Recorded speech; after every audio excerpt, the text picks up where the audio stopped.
Для города это содержание дорог, улиц нашего города в летний и зимний период. Порядка 100 единиц.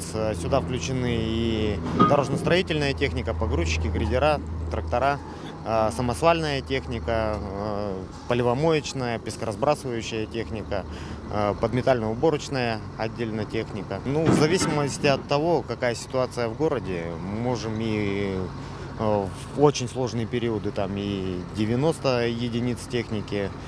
А так в среднем где-то 60 единиц это в смену. То есть в день и 60 в ночь. Все это мы подсчет ведем, потому что потом предъявляем заказчику все наши затраты. И так в среднем возьмем в сутки примерно смета одними только подметально-уборочными машинами типа Скандия.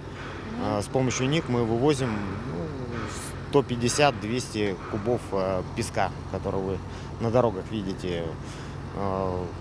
Основной напряг, конечно, после дождей, потому что с дворовых территорий очень много выносится на улицы. Проблемы есть в каждой работе, но они решаемые с помощью города, можно сказать, так как город в 2013 году, если вы не в курсе, выделил нашему предприятию 72 единицы новой техники.